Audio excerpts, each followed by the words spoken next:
Hi, it's Colleen, the Preparedness Pro. I've got a great episode for you today. You're going to be on the edge of your seat with this story today. We've got Roni Robbins, who is a best-selling author of a book called Hands of Gold. This book and Roni are amazing. Roni is obviously award-winning novel with this. She capitalizes on her nearly 4 decades as a published writer, staff reporter, primarily a journalist. She's a freelancer for national, regional, online publications. She's written for Florida Today, USA Today, the Huffington Post, Forbes, New York Daily, WebMD, and Healthline. She is the author of Hands of Gold, in which won the 2023 International Book Award for Multicultural Fiction, and also the 2023 Global Book Awards for the Gold Medal for Biographical Survival. The novel was also a finalist in the 2024 American Legacy Awards, and also it was a quarterfinalist for historical fiction in the Amazon Breakthrough Novel Award contest, which is a big deal considering how many books that there are in competition with that. So let's give a warm welcome to Roni. Roni, thank you so much for joining me today. Thank you for the opportunity to speak to your audience. Well, so what I was intrigued about with your book is obviously the fact that it's a story of your grandfather, loosely based. You did take some literary license. Yes. um, and I wanted to first establish for our listeners that it was based on some tapes, some cassette tapes, as a raw record of his life. What was it like to listen to those tapes? How did they impact you personally? So it was interesting to listen to my grandfather's voice. It was a little sad. Obviously, he had already passed away, but I got to hear his voice, so it felt I may cry here, but it felt like he was there again with me, and sharing a story that he had never um, shared before, in totality. So we heard bits and pieces of his life story, and I always thought it was interesting, but I didn't totally pay attention. But when I was left the cassette tapes after he had passed, I realized there was so much more to his life than I could have ever known as his grandchild. So I felt like that with my background, I should put it out there. Well, I took a chance of putting it out there. I thought it was beyond what I could write up I wrote it for a column at first, for publication, but then I decided there was much more to the story that I thought should be put out there, and I think he intended it to maybe be put out there. So it was very fulfilling, but it was very sad also.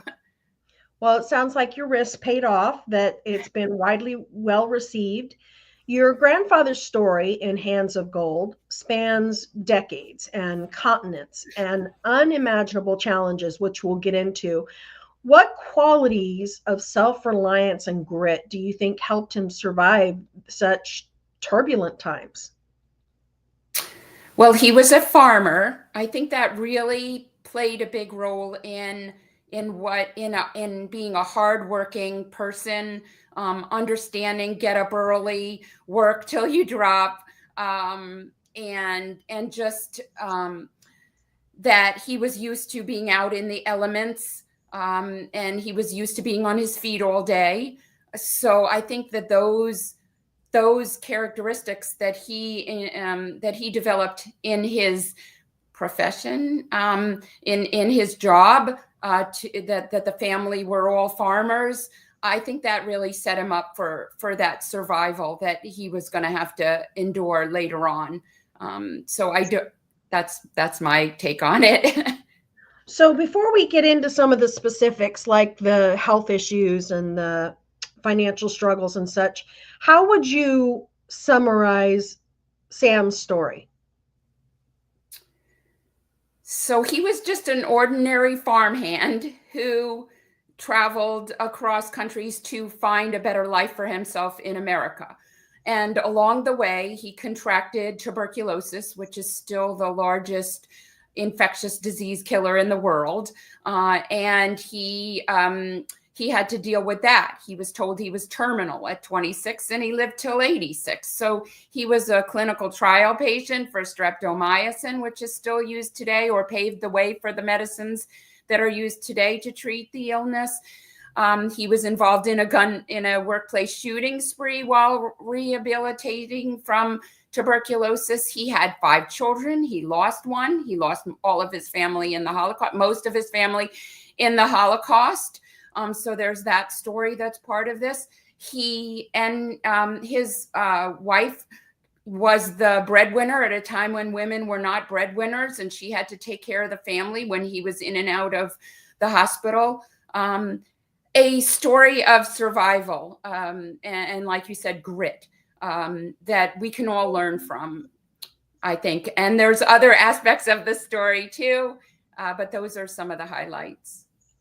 So he faced tuberculosis, anti-Semitism, big time, financial struggles, yet he never seemed to stop moving forward. What do you think drove him to persevere? Was it his family? Was it an inner belief system? What do you think it was? So he was determined to get to America. His siblings, some of his siblings had already gone to America. And when I say most of his family died in the Holocaust, he had 11 siblings. So some of them did make it to America, and he wanted to follow that path. He did not want to be a farmer. He wanted an escape from that world. He wanted an escape from being told what to do by his older brother. And he wanted to find whatever it was in America that drew his siblings there. And he was determined to get there. So there really wasn't any alternative for him. That was his goal. He didn't quite make it his first attempt out. So, try again. He came back, he revisited what he needed to do, and he went out again, and then he was successful. But he had an inner strength and a dream, a goal. And he was not going to stop. He was young enough that he was not going to stop until he achieved it. So you describe him as a self-centered hustler, quote, early in the book. A character readers might come to love to hate. What did his personal evolution teach you about resilience and self-reliance over time? So I would say in my journey, I have mirrored his journey somewhat, in that it took me some 20 years to find a professional publisher for this novel. I could have self-published all the way along, but I chose not to. I wanted to be professionally published, as I was already professionally published as a journalist for so many years. So there was persistence there. Along my way, I have been told journalism is dead. There have been times it did feel like journalism was dead. We seem to have, reinvented ourselves through online media. So we're not quite dead in the water. Everyone wants to be a journalist. So we've got a lot of competition out there that we might not have had, originally. But I have stayed in journalism the whole time. I've had some offers to go into public relations, never quite worked out. God's path for me was determined, and I have stayed the course. So in terms of that resilience of being able to take rejection and not always achieve what I wanted when I wanted, and having to be persistent and stay the course, I think that's similar. Also, when things are thrown at you, what are you going to do about it? You just got to move forward. So I think that's what he had, and that's what my mom seems to have, and that's what I seem to have. So maybe it's genetic. Well, it sounds like it's good genes. Now, the book begins and ends with him in a nursing home, uncovering a long buried treasure. What does this treasure symbolize about perhaps survival or legacy and the power of storytelling? It wasn't exactly, so let me just clarify. He did, it does start and end in a nursing home. But in between, there's a lot of adventures and near-death experiences that he had. So the loss of an heirloom and the rediscovering of the heirloom had to do with the Holocaust. During the Holocaust, when people knew that they were going to be taken away, they buried their jewelry and anything worth a lot. Some people buried their valuables, and that is what happened. Mm-hmm. I don't want to give away too much because it's tied in with the title, but so readers will have to read the book to find out what this hidden treasure was and how it ended up it was in my grandfather's hands. He exchanged it for his freedom, for his passage, for money. And it was given to him by his grandmother, but he traded it because he was foolish. And it ended up back with the family. They buried it. And it ended up going through the process to get back to him, my grandfather, in America, when one of his brothers brought it back to him. So that I may have given away a little of it, but there's a lot that's weaved through this novel. The love story too, that Sam and Hannah had for each other. The family life is weaved throughout too. And as far as a legacy, we do treasure things that are passed down to us, heirlooms. I do too. This is also a Hands of Gold. It's a little Hands of Gold, and it was given to me by my grandmother, that same grandmother. So it's tied in, from generation to generation. We believe in that. And I think I think everyone values anything that came from your ancestors and means something to you that you still can wear, display, use, and think of those that came before you. Yeah, I have to agree with you. I can think of some things that I love from my mother and my grandfather, and yeah. So Sam's journey includes a very tragic workplace accident that essentially haunts him. How did this event shape his ability to overcome adversity while still maintaining his morale and emotional compass? So things happen in life, and my grandfather experienced both a workplace shooting and an accidental killing. The workplace shooting was intentional. This is part of it is a true story because it was written up in the New York Daily News, where ironically I ended up freelancing for them years later, just didn't even know about this story, and then found this article that had been written about him. He spoke to the gunman, so he has what we say is chutzpah, bravery, courage. And at that point, he was told he was terminal, and he's still surviving, and he lost all his family in the Holocaust. So he's still standing. What does he have to lose, basically? He could have died at any point. So he took a chance, I guess, and spoke to the gunman. Now, in my story, he actually saved people. So that can haunt you. Going through the Holocaust can haunt you. And we call them survivors. People go through stuff. There's trauma in people's lives, whatever it might be.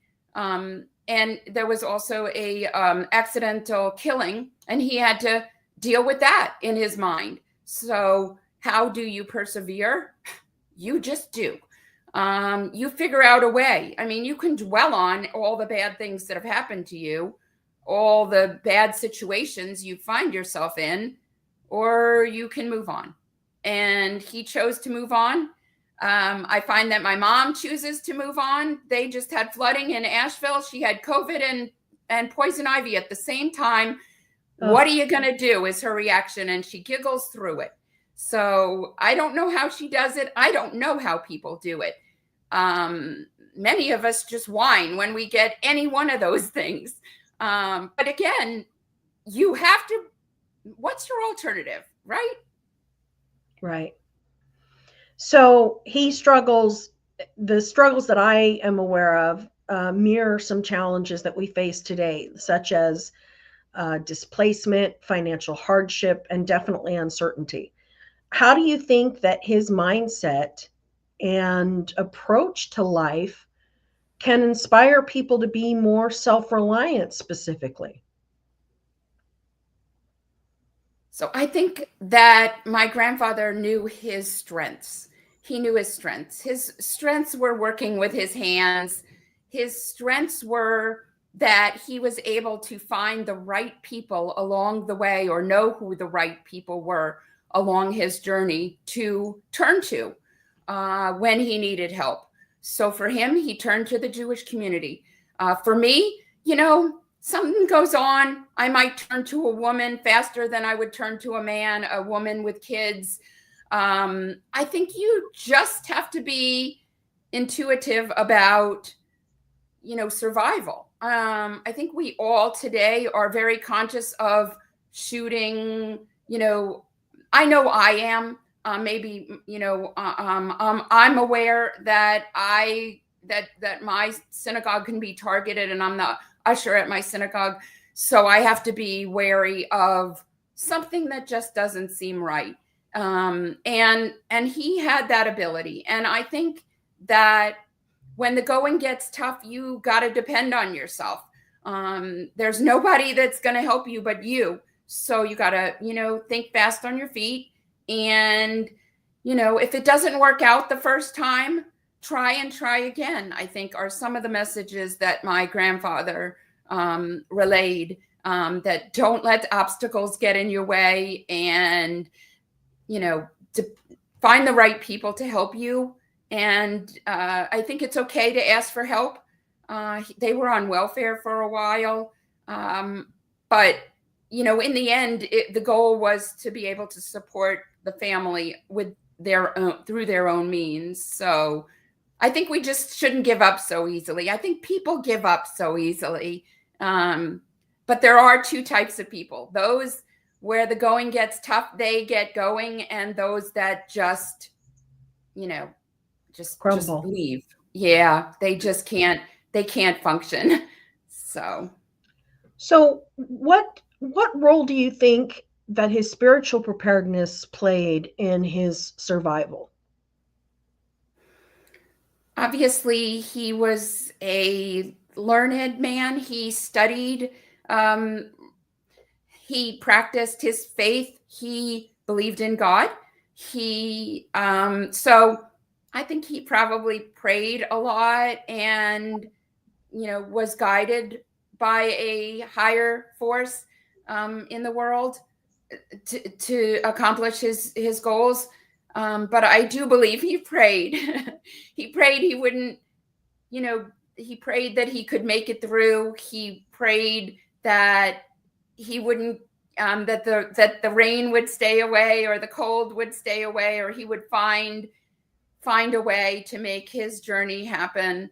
And there were some spiritual parts of the book where he came back from a coma, so that, seeing the light, seeing something, being pulled back. So I believe he probably valued his life much more than some of us who take for granted that we have good health, that we are blessed with financial means to make our dreams happen, or, so I can't speak to everyone's struggles, but he depended on God. I think I depend on God. Okay, so to a certain extent, we know that there's somebody, pulling the strings, but you still got to make it happen. You got to buy the lottery ticket if you want to win, right? You have to put in the effort too. So I teach the 10 principles of preparedness and everything that I do, and spiritual being the number one, mental being number two. And it seems like his mental strength was in spades. I mean, how his mindset and his approach to life. And then physical is the third principle. I find it interesting because Sam's immigrant journey involved walking thousands of miles to escape danger. What parallels do you see in today's world? I mean, I guess what I'm really asking is how likely are people able to endure physically like your grandfather had to? So many of us have went through COVID.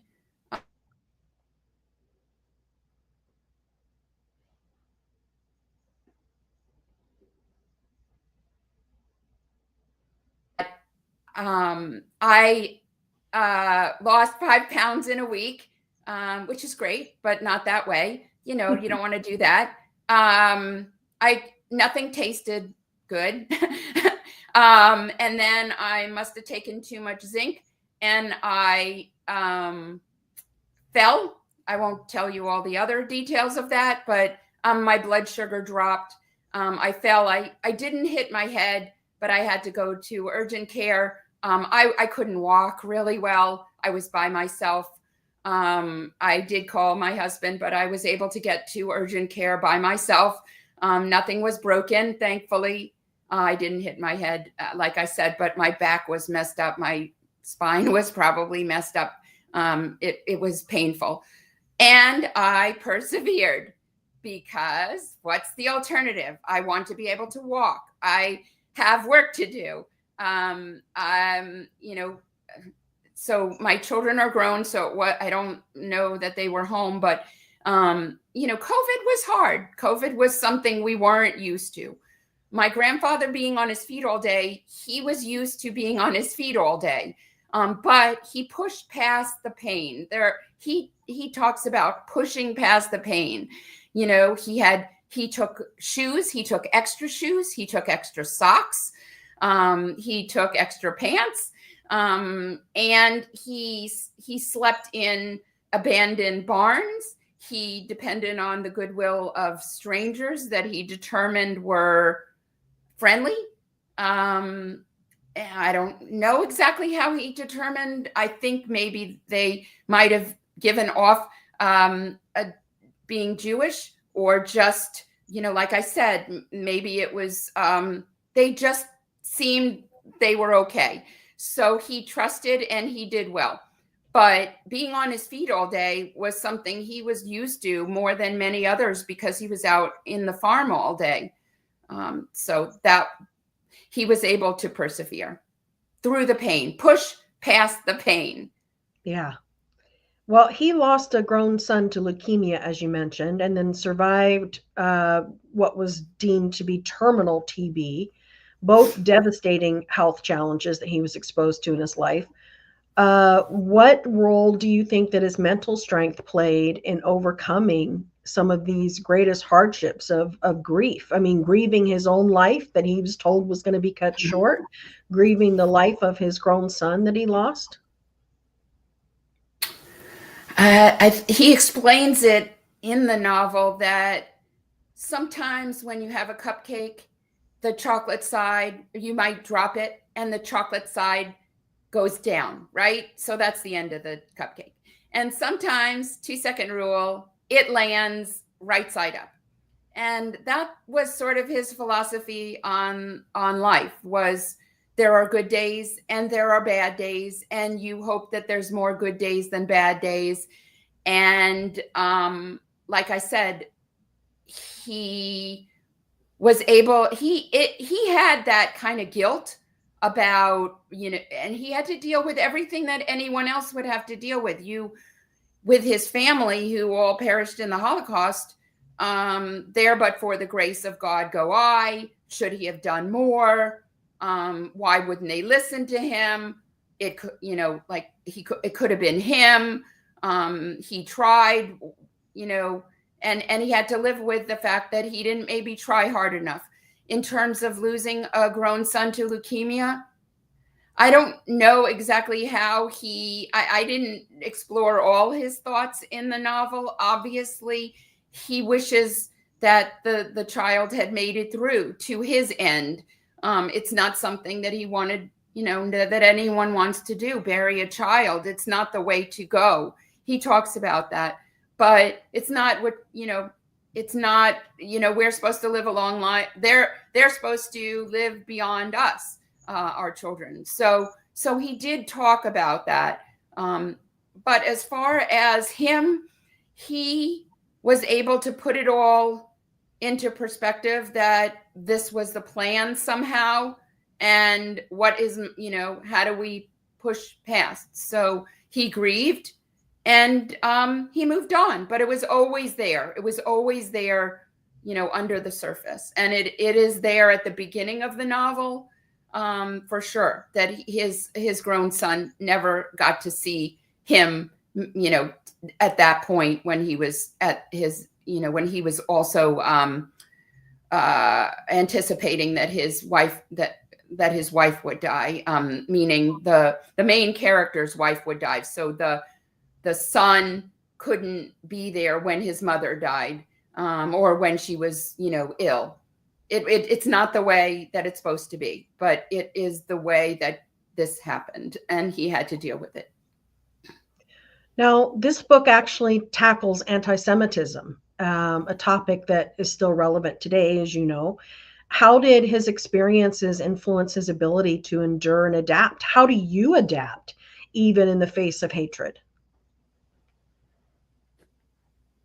Well, so he wasn't there during World War II, but he did see anti-Semitism in Hungary, in Czechoslovakia, where he was. The borders kept changing. So he saw war. He saw Russia fighting, which is cyclical and happening today too.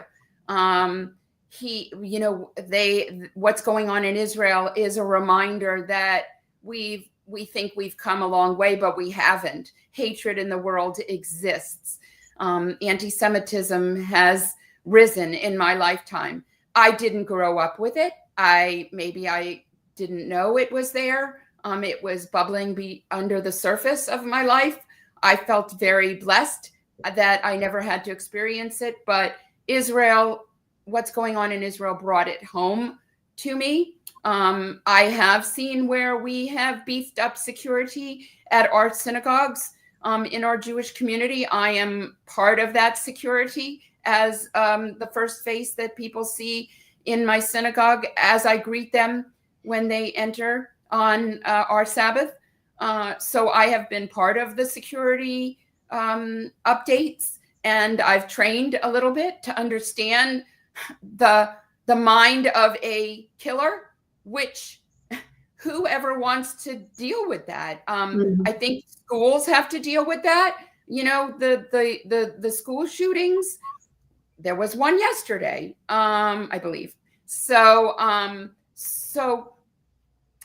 we are on constant state of alert because bad people exist in the world. We hope that there are more good people than bad. But what he experienced maybe was brought home more in more recent years. I think it's gotten worse to me, but I'm also older and can see it. So I don't know what he experienced was any different. But during the period that he was moving across countries, it was under the surface too, because it was there. And like I said, he only turned to people he thought were safe, were Jewish. He knew he can count on his own community, people that are like him. He followed them to their synagogues to know who they were, because they existed, and he was aware how to find them. So let's switch gears here and talk about your writing of this story of survival, because his story is a blend of truth and creative license, like I mentioned before. So how did you decide which parts of his life to embellish for the novel while staying true to his self-reliant spirit? There were about 5 concepts that I tried to, 5 fingers, 5 concepts. I always try to say that. Hands of Gold. So the tuberculosis, the being told he was terminal, and also being a clinical trial patient for an experimental treatment that's still used today. There was the love. They died to the date of each other, a year apart.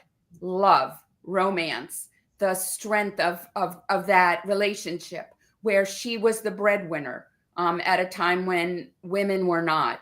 The Holocaust was a big part of the story. Even though he didn't experience it, his family experienced it. He had a brother who survived and came, and we talked about returning a heirloom.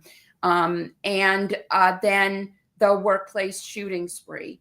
That's at least 5. There's more, but those are 5 things. There was also the accident, the trolley accident. So there's so many pieces of this novel.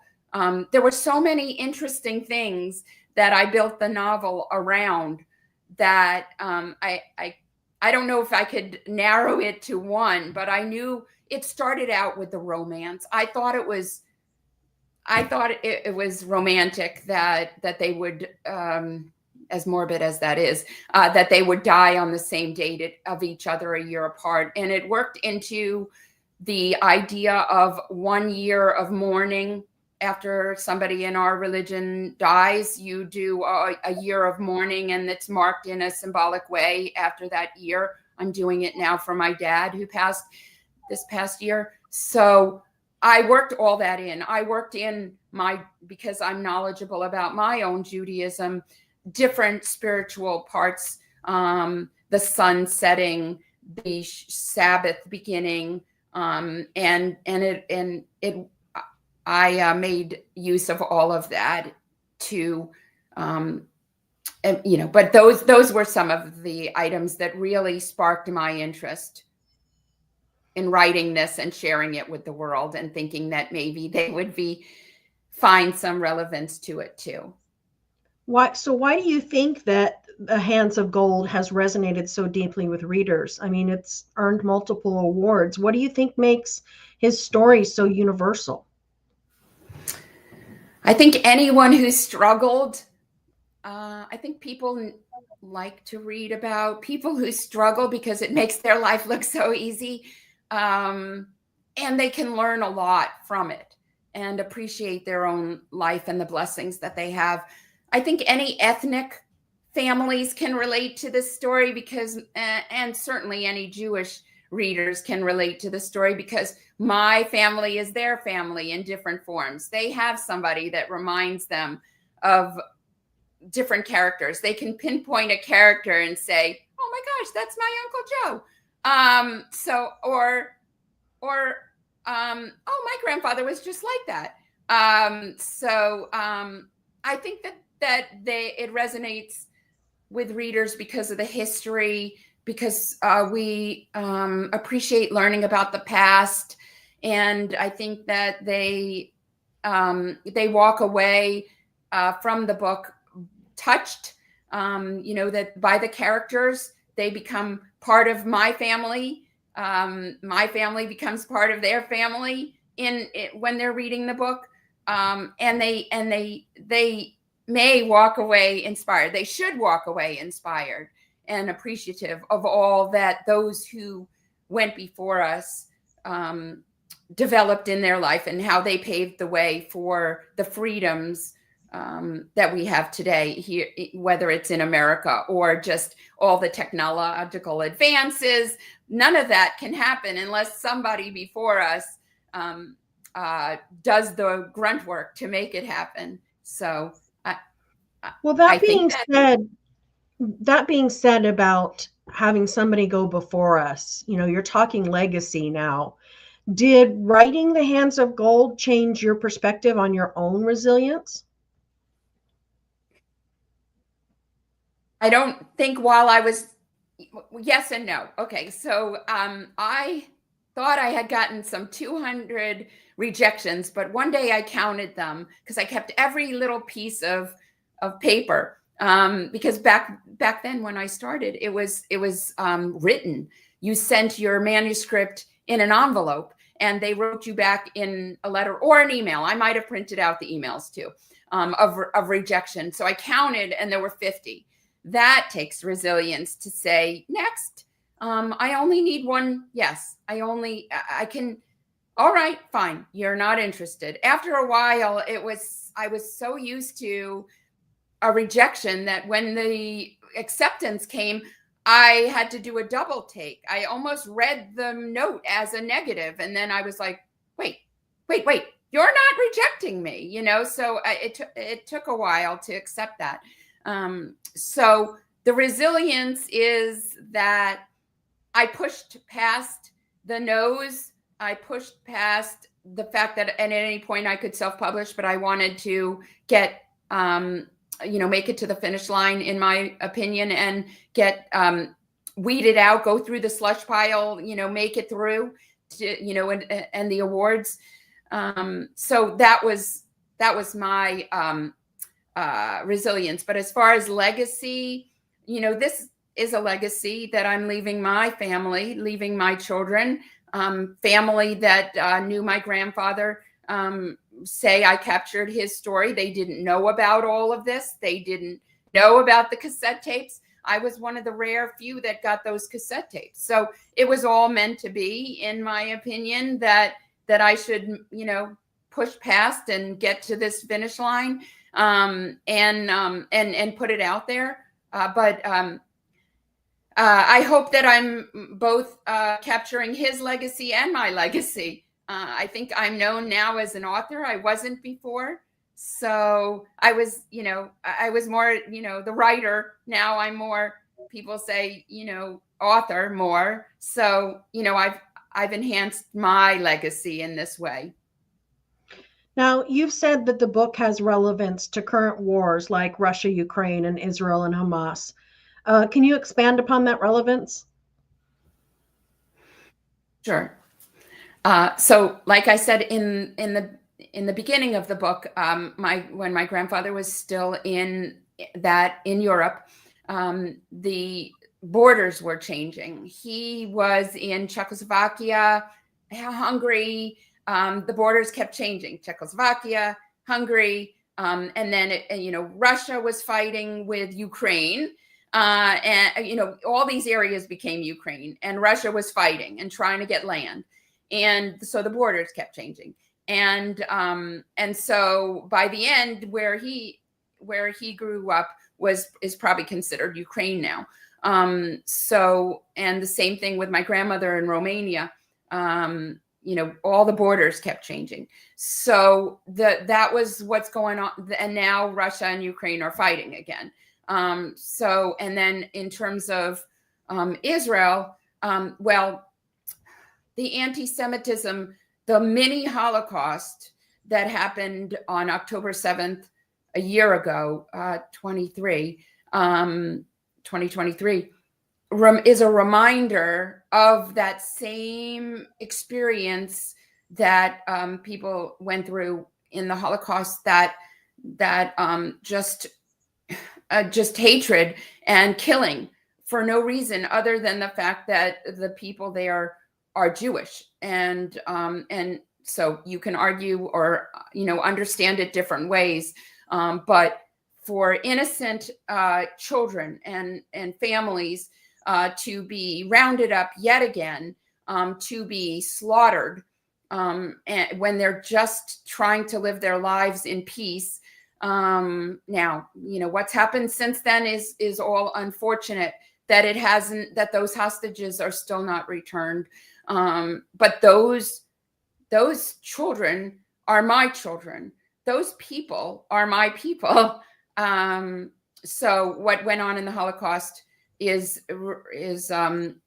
history as repeats itself in that way. TB is still in the news. Like I said, we think COVID was so big. Yes. And then TB was always in the background. And now that COVID is, on its way out, or just, under the surface, TB is still the largest infectious disease killer in the world, which, may have taken a back seat for a while to COVID, but it was still there. So the workplace shooting are happening. There's been workplace shootings. So yes, history is repeating itself, and some of it, most of it, is not good. I wish there is a silver lining, because there's always good people in the world. Okay. So I don't want to leave it as all doom and gloom. History repeats itself in a good way. There's always heroes. There's always people who try to save others, and find your own heroes within this, what's going on in the world. Some people are happy about politics. Some people are not. So you choose your own path, and how you want your perspective. Well, Roni, I've got two last questions for you. One, for people who might feel disconnected from their heritage or family history, how would you encourage them to seek out and share their own hands of gold moments? I love that. I can't tell people to go to synagogue or go to church. I can't. Everyone's got to find something. I think we all have family moments. If that's Christmas, that's a spiritual moment. I think we have to find, the meaning behind something that becomes commercial. I think right now is a good time to think about spirituality and what it means to believe in a higher power that guides you. I think sometimes we need to turn to someone. We can depend on ourselves, yes, but sometimes it's nice to think that there's something out there larger than ourselves guiding us. But I think it all comes back to family. I think hands of gold, nurturing others, finding your own gold, your own wealth in the small, blessings that you have. It doesn't have to be wealth. It can be, a heart of gold. You can call it hands of God, hearts of gold. It's been misquoted as those ways, but I think it still works. You got to find the spirituality, and you don't have to call it spirituality. Maybe that's too godlike. Maybe just call it memorable moments. Maybe it's appreciation for blessings. I hope that you find any of that in your life, in those small moments that we all experience. So it doesn't have to be like seeing a rainbow or seeing a sunset or a birth of a baby. So as you reflect on your grandfather's story, this is our last question. Sure. What would you say is the single most powerful lesson that you believe it offers about survival and hope and resilience? It has all of that. So, but don't let obstacles get in your way of achieving your dream, I think is the larger lesson. Be persistent, be disciplined, because you only have one life to live, as far as I know, on earth anyway. And I think that you got to make the most of the hand that's dealt to you. So I believe that, that's the biggest lesson that he puts forth is never give up on yourself, never give up on your dreams, figure out a way to make all of that happen, and keep pushing towards the finish line. So whatever that might be, whatever goal that may be, and then just to appreciate everything, appreciate your life.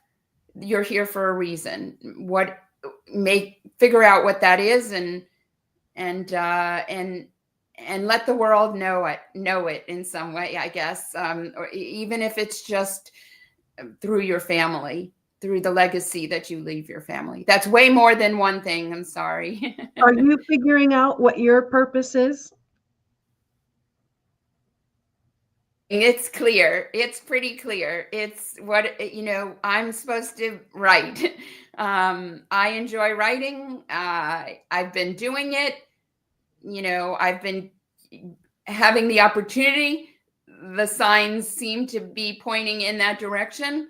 I'm maybe supposed to write some stories about my family because I'm working on my a book based on my dad's life. If I ever get time to do it, and if he ever allows me to, because I think he's guiding me to be too busy right now. But when the opportunity presents itself, I'm writing that book next.